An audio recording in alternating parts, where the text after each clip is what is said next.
What's up, guys? In this video, what I want to do is show you how to find the solution to a system of equations by graphing. Now, remember, when we're looking to the solution of a system of equations, we're basically looking for where these two lines are going to intersect. So one of the main things we need to know how to do is how to graph them. Now, for these three basic examples, we're going to have everything already written into slope-intercept form, also known as y equals a mx plus b. So really the main thing we're going to want to look for is, one, how do we graph our line? How do we identify the y-intercept? How do we identify the slope? Then actually graphing the lines and then finding the intersection points. Once we find the intersection point, the value of x and y is going to be our solutions to our equation. If it doesn't have an intersection point, that means they're like parallel lines, then there's no solution. Or if they're actually the exact same line, then we can say that's infinite many solutions. But a lot of times we're not going to know what it is until we actually start graphing. So let's go ahead and get started into these two equations and follow the process for graphing and finding the intersection point. So in this first example, I have y equals a negative 3x plus 2. Now, it's really important to understand that my slope, right, is the coefficient of x. So m is going to be a negative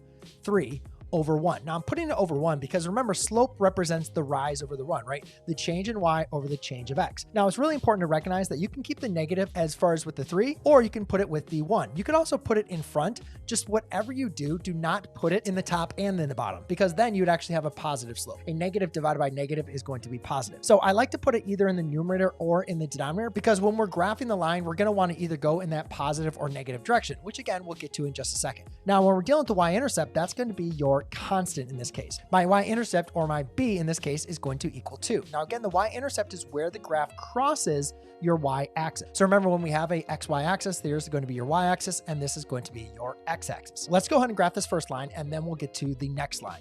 So the first thing we always want to do is go ahead and plot your y-intercept. Now again, this is at 2, so that's going to be the value on the y-axis. You can also just go ahead and write this as a coordinate point of 0, 2. So there's our dot. Now from here, what we're going to do is we're going to follow our slope. Now we can follow our slope in the positive direction as well as in the negative direction. And what I mean by that is we could either go in either one of these. So remember, this is the change in y over the change of x. So let's say we did it this first way, right? I did a negative 3 over 1. So negative 3 would be going down 3 units. So 1, 2, 3, right? The change in y is negative, so that means we're going to go down. The change in x, though, is going to be a positive 1. So that's going to be over here to the right. We could also have done this one, right? Up 3 to the left 1, right? Because the change in y is positive 3, but the change in x is going to be a negative 1. So if I had to change y, that'd be up 3, 1, 2, 3.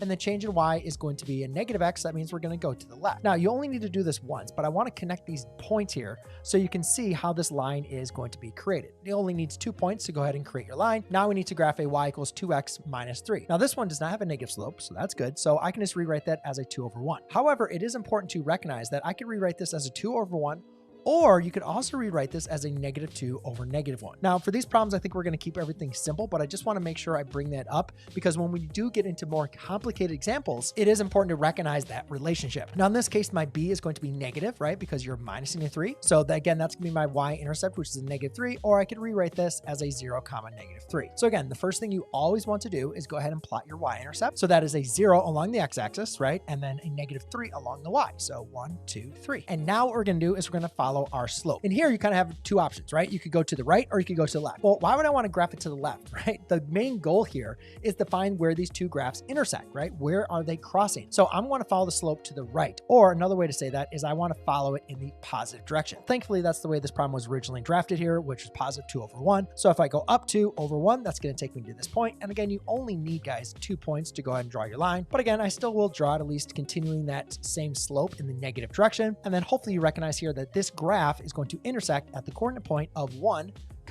negative 1. And that is going to be the solution to this system of equations. Now, again, another way you could quickly check that is plug in a 1 for the x and plug in a negative 1 for the y into both these equations. And that is going to make both of these equations true. Now, the second example, we have some fractions for the slope, but again, that actually makes your life a little bit easier because you already know what the rise is as well as what the run is. The only kind of sometimes tricky thing is, again, when you have a negative, like should you do it in the positive or you should do it in the negative direction? And again, it really kind of depends where you're going to find your solution. Let's go ahead and graph this first example. So I have y equals a 1/3 x minus 6. Again, what you want to do is be able to identify the slope, which is your change in y over your change in x. And then we also want to be able to identify our y-intercept, which is in this case is going to be a negative 6. So first thing we're going to do is again plot my b, which is going to be negative 6. So I'm going to go down 6 units. So from the origin, go down 6. So 1, 2, 3, 4, 5, 6. Then I'm going to go ahead and follow my slope. Now I'm just going to use the positive version because it's much easier to go up 1 over 3 than it is to go down and to the left. If we don't need to include the negatives, why don't we just stick with our positive for the second? So I'll go up 1, right? That's our rise over the run. So up 1 over 3, 1, 2, 3. So now I got 2 points, and let's go ahead and connect those. Now let's go and move on to the next line. And again, identify the slope and the y-intercept. So y is equal to a negative 2/3 x minus 3. Okay, so this one, my slope is going to be a negative 2 over 3. Or you could also write that as a 2 over negative 3. I think when you do have a negative slope, it is important to kind of give you both of those two options. So therefore you can kind of recognize which one you want to be able to follow, to be able to match up to your other line. And then my y-intercept in this case is going to be a negative 3. So I'm going to go down to my y-intercept of negative 3. 1, 2, 3. Now I don't want to go to the left, right? I want to go to the right. I want to use the slope ratio where my x value is going to be positive. Well, in this case, the original slope is that, right? It has a negative 2. So the change in y is down 2 units. And then the change in x coordinates is going to be to the right 3 units. So 1, 2, 3. And you can see that again, these two lines are going to intersect at this coordinate point. Now this one, I'm just going to go and check. So this is going to be at 1, 2, 3. And then it's going to be down 1, 2, 3, 4, 5. So at 3, comma, a negative 5. And again, that is going to be the solutions to the system of these two equations, right? If you plug in a 3 and a negative 5 into both of these equations for your x as well as for your y coordinates, then that's going to satisfy both equations, meaning both equations are going to be true. All right, in this last example, you can see, again, we have two equations, y equals 2x minus 1 and y equals 2x plus 5. So again, we just want to be able to graph this, and I want you to be able to kind of visually see what's important about this graph, because the slopes here are going to be the same thing, right? You could say m is going to be 2 and b equals negative 1. In this case, m is equal to 2 and b is equal to 5. So again, let's just do one graph at a time. So if I go down to negative 1, and then I go ahead and follow the slope, right, which is technically a 2 over 1, meaning I'm going to go up 2 to the right 1, right?